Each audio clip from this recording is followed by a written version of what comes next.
The longer you don't enforce existing laws, the more the authority of law itself is degraded, and people will cease to take it seriously. You're listening to Faith in Action. I'm your host, Matthew Nowlin. And I'm Shawn Graham.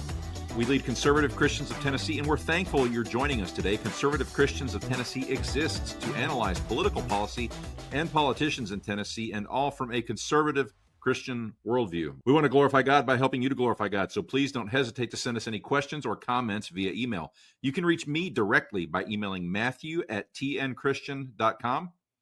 Or Shawn, SHAWN, @tnchristian.com. And if you want to know what I really think, follow me on X. I'm at MNBookman.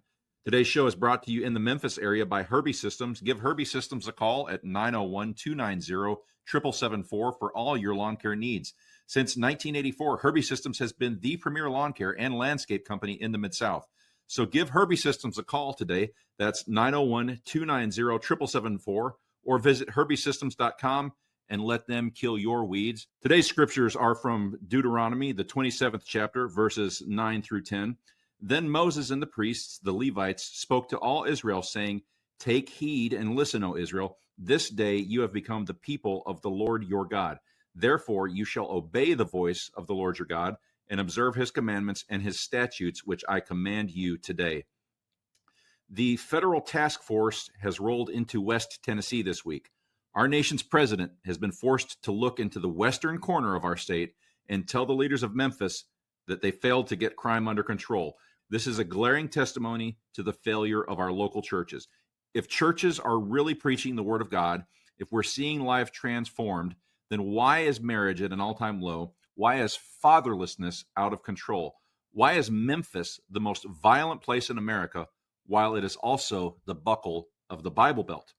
This isn't just a local church problem, though. It is a church problem, but just not exclusively a local church problem. Our politicians love to claim that Tennessee is a conservative state. But if this is true, then why didn't Ford's $800 million benefactor, Governor Bill Lee, surge state resources into West Tennessee long ago? President Trump basically had to pierce Bill Lee's nose, put a ring into it, and lead our governor by that ring nose before he would do anything or say anything close to, "Not on my watch will I let innocent people be robbed, beaten, and murdered." But Bill Lee let us down, and I would again. And the churches have let us down, and we find Memphis now seeing hundreds of people being arrested and hauled away by federal authorities, sent by that man that so many pastors would not dare to vote for because he said mean things. I'm, of course, speaking of President Trump.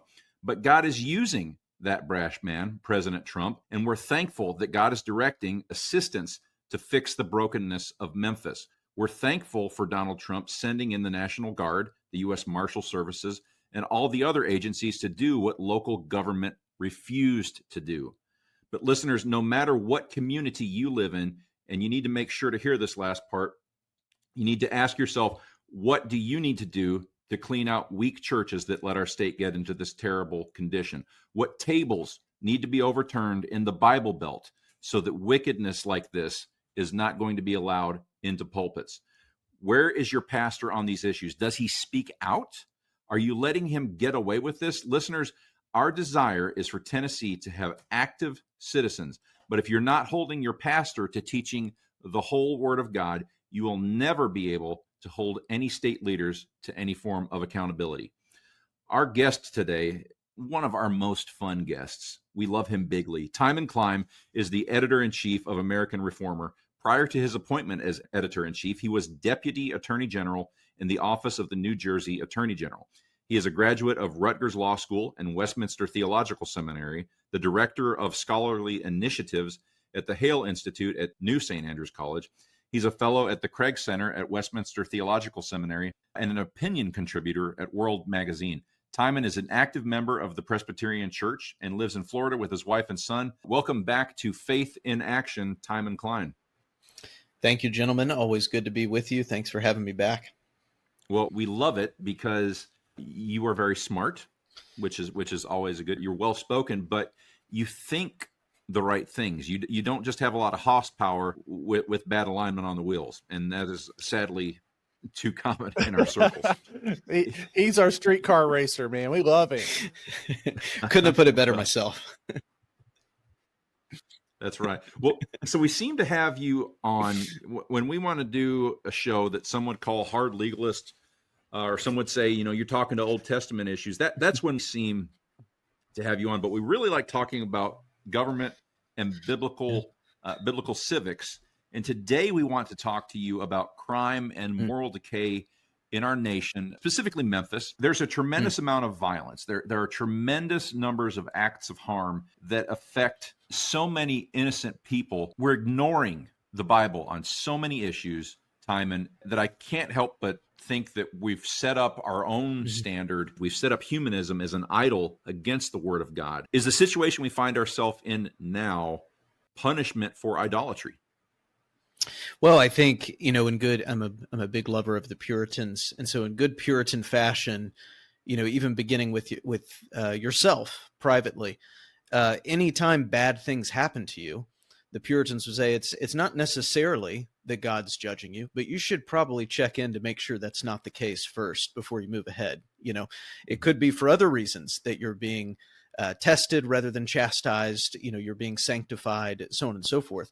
So it's always a good sort of initial check if bad things are befalling you.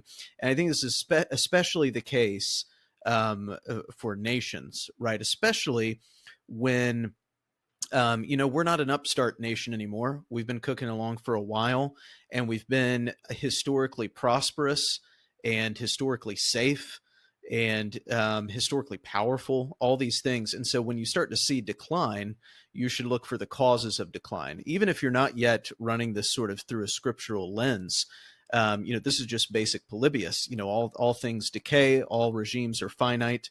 There's certain cycles to history that you basically are in. It doesn't determine how fast or slow those are going to happen.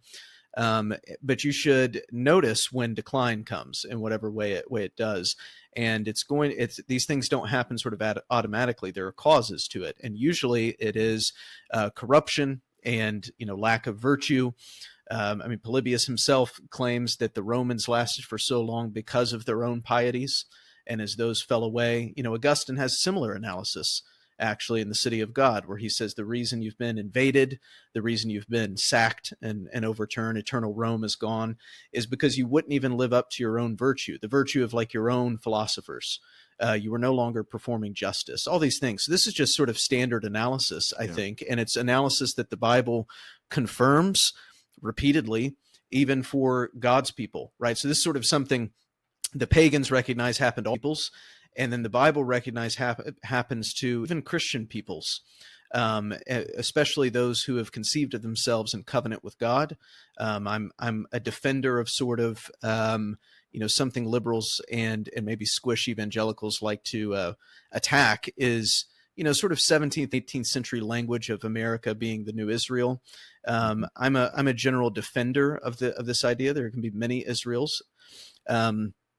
And the people clearly for a long time conceived of themselves in this way, meaning that they were going to be a Christian people who tried to honor God and, then disparage it in some way by either licentiousness, lack of order, disregard for the weak and the vulnerable, these things.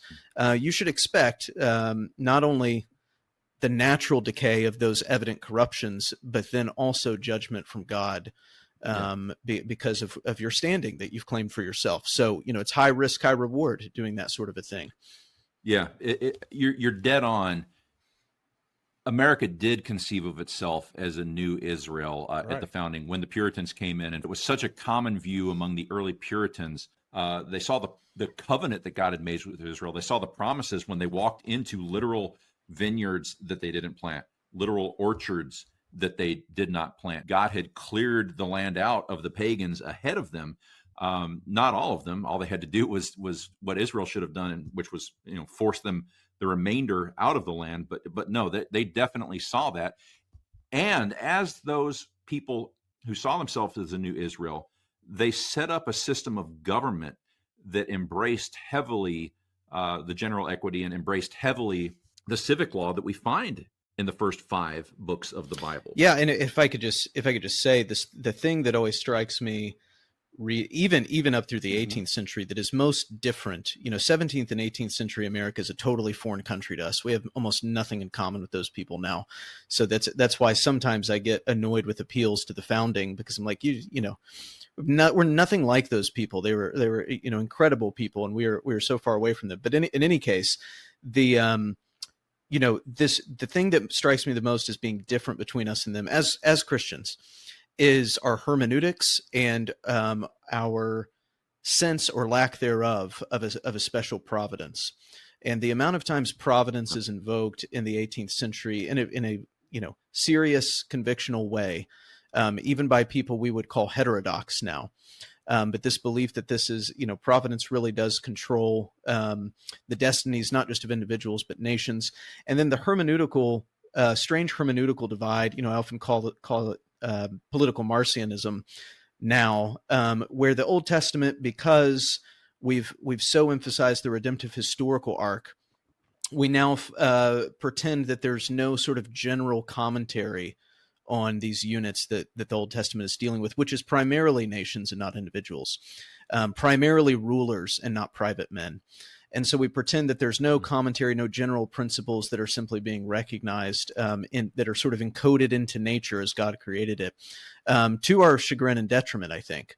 And the 17th and 18th century just weren't like that. So even if you did not conceive of yourself as a nation as having sort of special redemptive historical import, and I think the Puritans were appropriately moderate on this, where they thought we might, if we play our cards right, for virtuous people, for godly people, we might be an instrument for ushering in the golden age. But we're not going to sort of puff ourselves up. But recognizing that even if you're not that, you are subject to certain things, general rules and principles that the Old Testament communicates just as being a nation. And so we don't think that way anymore. And I think it causes great confusion for Christians looking out at the world today. Well, listeners, we want to welcome once again our new official mission sponsor, Equipping the Persecuted. We've been telling you for years now about the genocide and the murder of Christians in Nigeria, but there is hope.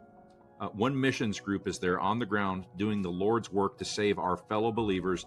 That's Equipping the Persecuted. You can visit their website, equippingthepersecuted.org. From providing necessities when all has been lost, and we mean all except the breath in your lungs, to equipping villages with enhanced security, Equipping the Persecuted is taking action in Nigeria.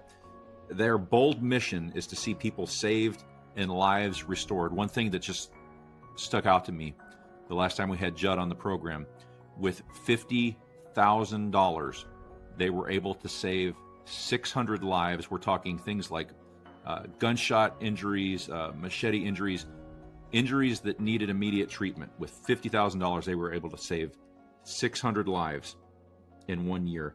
Support their work by visiting equippingthepersecuted.org today. You can sponsor an orphan for just $35 a month. Again, that's equippingthepersecuted.org.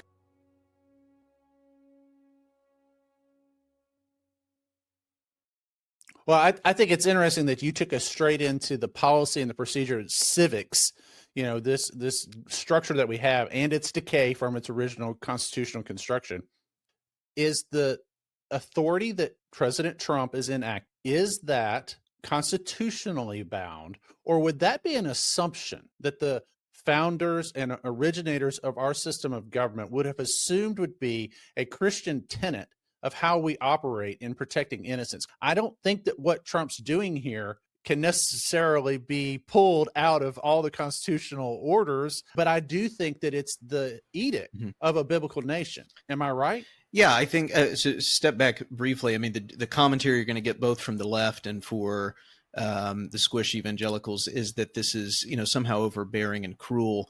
And I just recall in Heinrich Bullinger's Decades, he's talking about the sort of requirements for a magistrate. He says something like he has to have a princely stomach.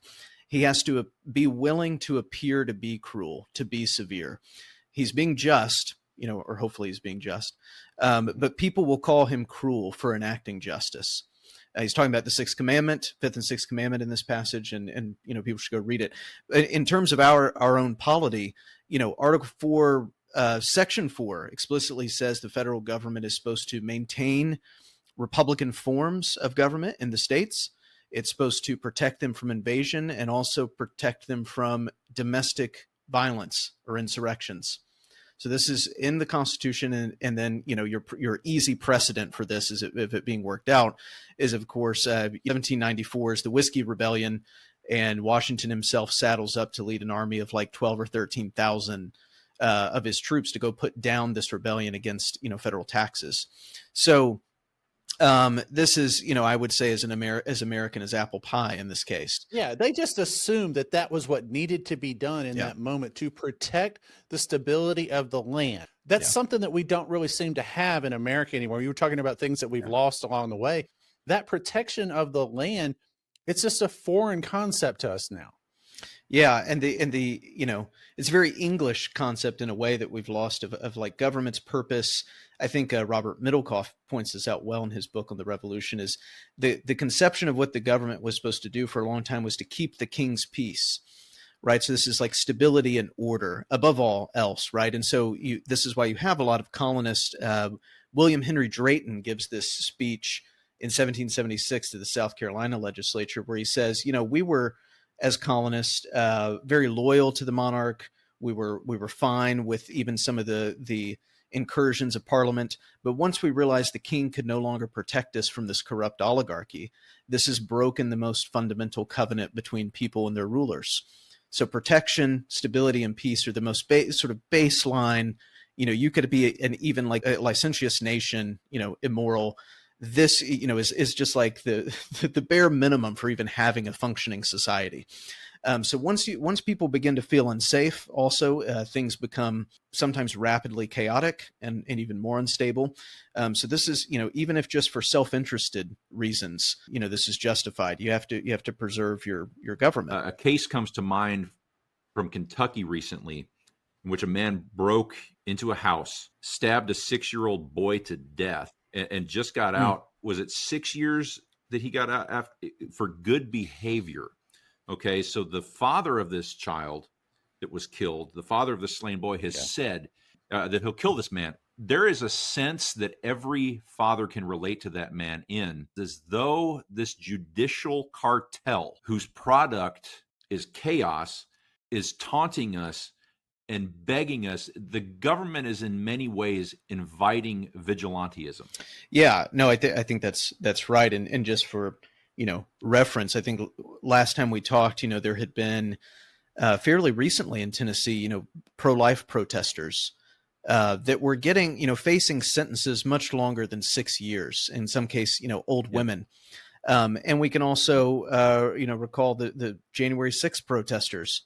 Some of them were getting extremely long sentences without trial and due process, and so on and so forth. So there's some kind of double standard going on, and as people begin to recognize this, whereas heinous crimes, I think most average person poll him stabbing a 6-year-old is heinous. There's in these cases are all over the place. That's either they're not even shocking anymore. This is something else is going on. The motivations of our judicial system lie elsewhere than sort of fair and impartial justice. That's very obvious at this point. In Deuteronomy, the land itself is considered cursed. For one thing, when murder goes unpunished. I just want to make our listeners aware, God's law addresses this. We love a quote from Ben Crenshaw in a recent American Reformer article, the website for which you're the managing editor. And it says, quote, "While no one is encouraging criminal behavior, the government needs to find creative ways to circumvent or nullify the labyrinth of ad hoc immigration policies and arbitrary court rulings that bring deportations to a halt and allow criminal aliens free range in our country." That's a strong quote, very narrow. I would argue that the judicial cartel has thrown over our entire society like it's a net over normalcy. How do we do that? Extremely complicated to sort of unwind this Gordian knot, and the knee-jerk reaction, and for good reason, is to pull what apocryphally or not, the spirit of it is correct, is Andrew Jackson's move of simply ignoring the courts, right? Which is on certain very legitimate academic, you can look up departmentalism theories of our constitutional order. there is no judicial supremacy. Each branch has its own duty and takes an oath to uphold the Constitution, which also requires some interpretation. So this is not you could say this is one way to keep the balance rather than destroy it when one branch gets the upper hand. And it's very clear that judicial oversight of policy is running rampant. I mean, you have judges calling back and redirecting flights of illegal immigrants out of the country. This is insane that judges are playing air traffic controlmen, and very obviously trying to subvert a restoration of order for their own sort of harebrained ideological reasons. Obviously, in the case of immigration law, it's often been said there's really no requirement that any new laws be passed or put on the books. It's simply a matter of enforcement. And I would just say that the longer you don't enforce existing laws, the more the authority of law itself is degraded, and people will cease to take it seriously. So this is a huge problem, and all I see the Trump administration doing is trying to claw back its way into order on the question of immigration. And there are many localities that are resisting this, which is, in my opinion, treasonous to do so. This is federal law being enforced by federal agents, and there are local governments on the West Coast that are actively, at least not assisting as they should, if not aiding and abetting the chaos and the resistance to the federal agents. And so federal government has full power to enforce these laws and to protect their agents. And as I've written about at the American Mind earlier this year, there's laws in the books that churches, in fact, can be prosecuted for aiding and abetting illegal immigrants to avoid deportation. Since the 1980s, this has been the policy of the Justice Department officially. And we're back on with Timon Cline, editor-in-chief of American Reformer. Timon, last time you came on our show, we were talking about the Satanist statues that were in the Iowa Capitol building. And the reality of that situation was that someone rose up to knock down the idols that were in the government buildings. Are we going to need to see more of that before our land can heal?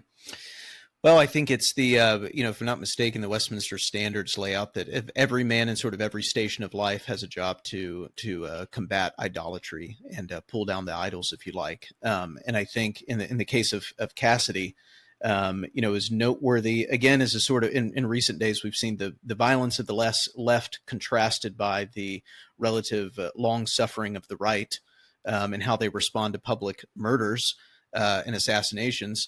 The same was true in Cassidy's case. He willingly sort of took the punishment and turned himself in. There was no, and you don't see this with the desecration of our national monuments, during the Summer of Love in 2020, especially. So, I think the point is to, you want to combat idolatry and remain lawful as you can. But the idolatry that we're encountering, especially of the left, is much more than statues. I mean, these are an affront to Christianity. It was very clear what that Satanist statue was about. The organization that put it up admitted it. It's to, in sort of incite Christian anger. The idolatry we're talking about, though, is much more tangible. And we're seeing the destruction of it now, sort of in your face. The things that they worship, the groups they worship, the outcomes they worship, these things are right up in everyone's face now. Abortion is only the most easiest and long-standing of them. The violence has grown outward. And is sort of, coming to a community near you at this point. So, combating this idolatry is much more difficult in this way and much more dangerous. But I do think we need to see courageous men, and we need to call on our government to take courageous action. We currently have magistrates, at least a critical mass of them, that want to do well for the country. We always love having you on, but as always, we're out of time. Tell everybody where they can read more of what you're talking about and your great publication. Yes, everyone should go to AmericanReformer.org and check out our articles. We have new ones every day on all kinds of things. That's what we bring to the table to try to help American Protestants think better about these things. That's AmericanReformer.org, and that's going to do it for another episode of Faith in Action. It's been great talking with Timon. Thanks, listeners in Nashville, Memphis, Clarksville, all over Tennessee. We love every week talking about ways to put your faith into action. And if you want to hear more on this or other topics from a Christian worldview, head on over to botradionetwork.com, search for Faith in Action. There we have links to over 5 years of past shows now, and you can listen to a wide range of guests sharing good wisdom about current events that affect Tennessee and the entire nation. And until next week, remember our favorite promise from the book of Exodus, because we like the whole Bible: the Lord shall reign forever and ever.